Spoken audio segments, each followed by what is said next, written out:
Facebook, Twitter, and YouTube all make it plain. Have a studio guest with us now, and what other folk on the phone too. We have a full house today.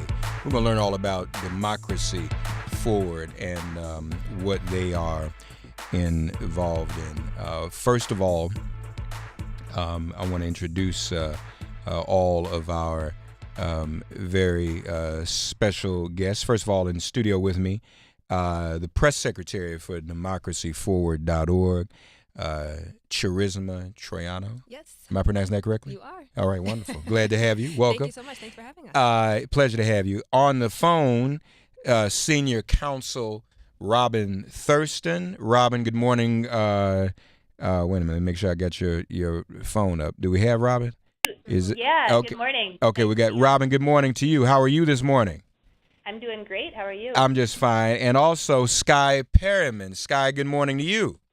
Good morning. Glad to have you here as well. Well, we're glad to be here. All right.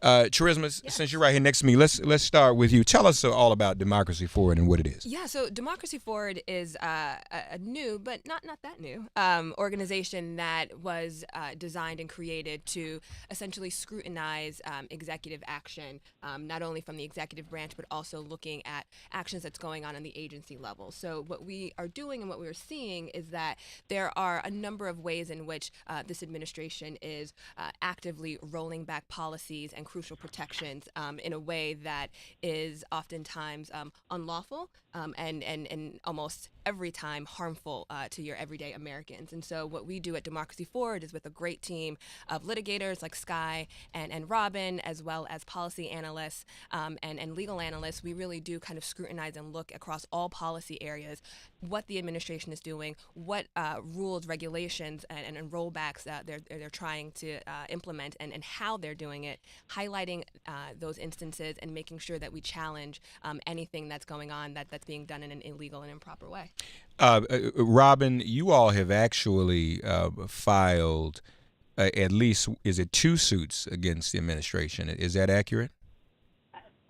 More than 2, but you may be thinking of the suits we have related to equal pay and the administration's attempts to roll back protections that were designed to protect women and help them close the wage gap. Yes, yeah, yes. In total, just to cut in a little bit, we've filed 17 suits so far. Oh, excuse me. Yep. We've been busy. We have been busy. Y'all rolling. There's no shortage of work. You all are rolling. Well, if can you kind of give our listeners sort of some of the, I guess we don't have time to go through all 17, but just highlight some of them for us, if you would. Yeah, no, so, in addition to the cases that Sky and Robin will talk about, which are in particularly about the administration's attack on women, we're representing Paralyzed Veterans of America in a suit against DOT, for example, in which the administration has rolled back a wheelchair rule that would have required airlines to document the same way they do when they lose your baggage, right. To document the lost and mishandled wheelchairs. And we're talking about wheelchairs for individuals who have true mobile impairments, where the wheelchairs are essentially their sole, their means of independence. The administration came in, said, you know what?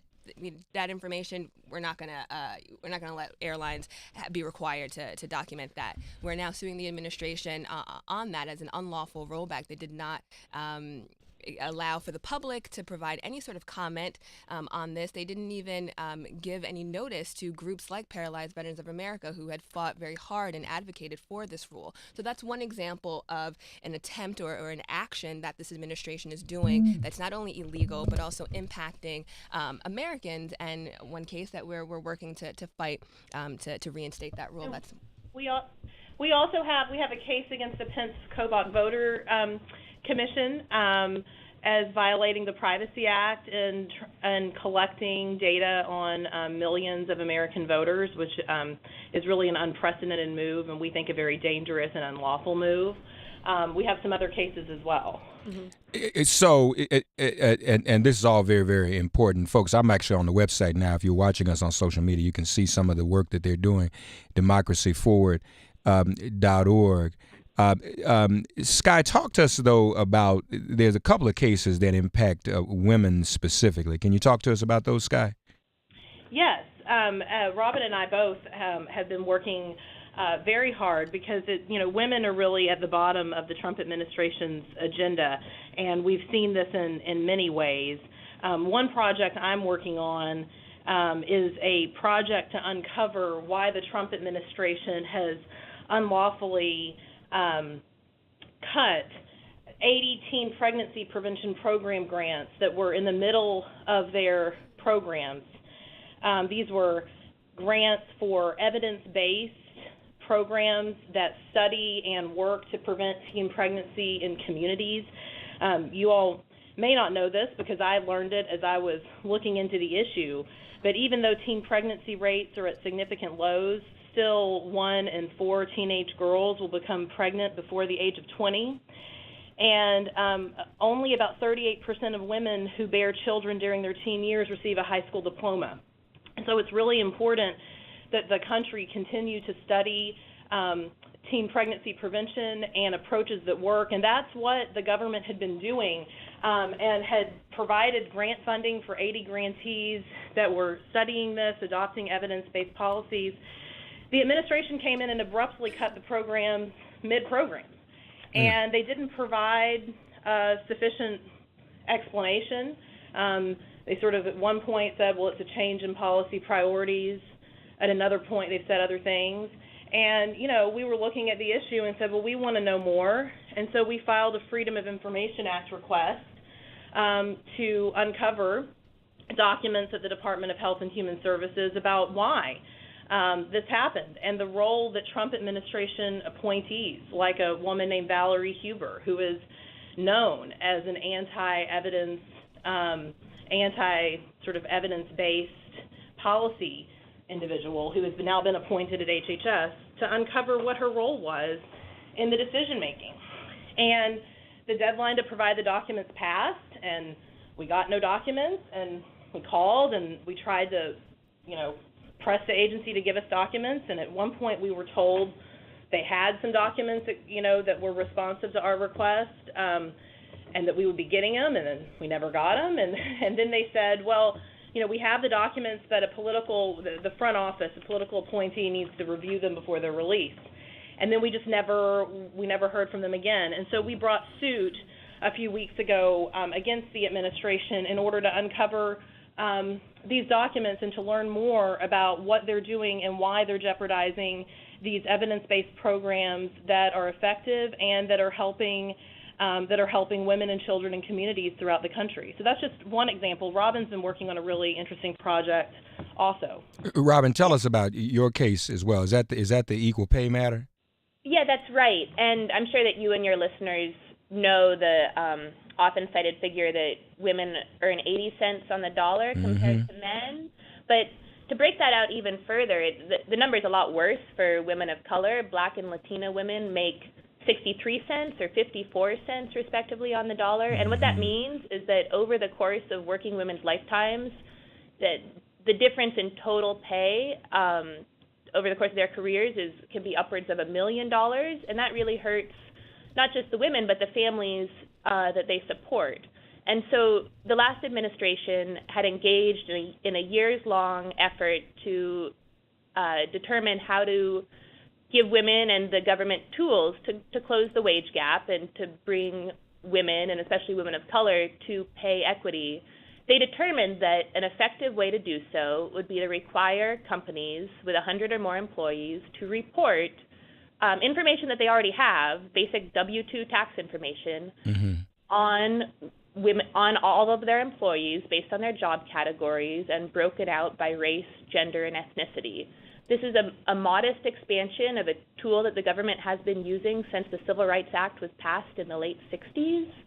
So we believe it was a well thought out and would be very effective tool to close the wage gap. And the Equal Employment Opportunity Commission determined, in fact, that requiring this data collection was necessary to enforce the nation's civil rights laws. It was scheduled to go into effect in March 2018.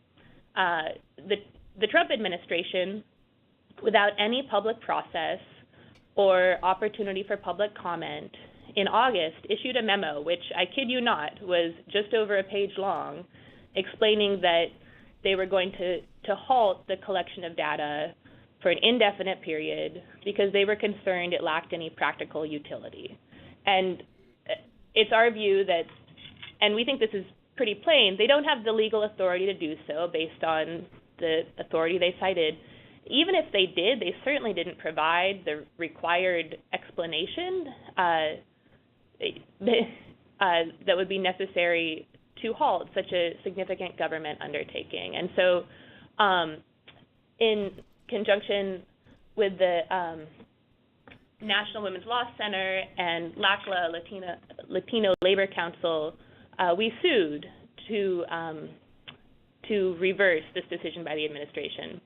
And to just make an additional point on that, Please. you know, Ivanka Trump has famously claimed that she is a champion of women's rights and pay equity, and yet within a day of the decision by the administration to halt this basic and necessary tool to close the wage gap, she issued a statement fully in support of that decision. We're also seeking records with an open records request to determine what sort of involvement she had in the decision making. Wow. And I think that could produce some really interesting information. I think we've long decided that she's not an ally, no matter what is represented. Right. You have Charisma's with it. Robin Thurston, Sky Perriman, democracyforward.org. Charisma Troiano is in studio with us.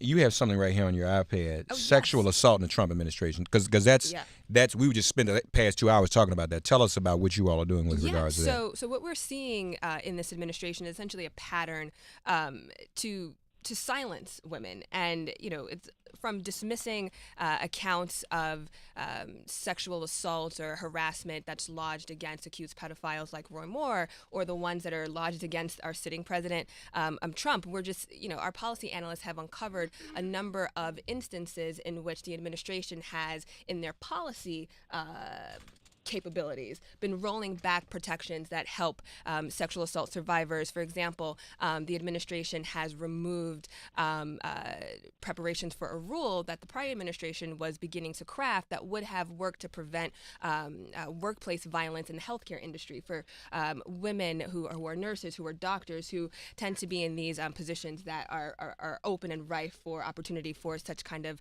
violence. In addition, the administration had halted and rolled back limits on forced arbitration for sexual assault or harassment survivors. And we know that when women are forced into such sort of mechanisms in which to adjudicate any sort of sexual harassment concerns, forced arbitration is done in a way that's a secret, and it makes women more uncomfortable not only to speak out, but also to seek grievance and justice for the wrongs in which they've experienced. But in addition to that, for an administration that has championed or spoken up in favor of our military and our veterans, we're also seeing that the administration has objected to increased rights for sexual assault survivors in the military. So so we're seeing, like I said, a pattern by this administration to essentially silence women and really turn back the progress and advancements that women have made in the realm of advancing women's issues. And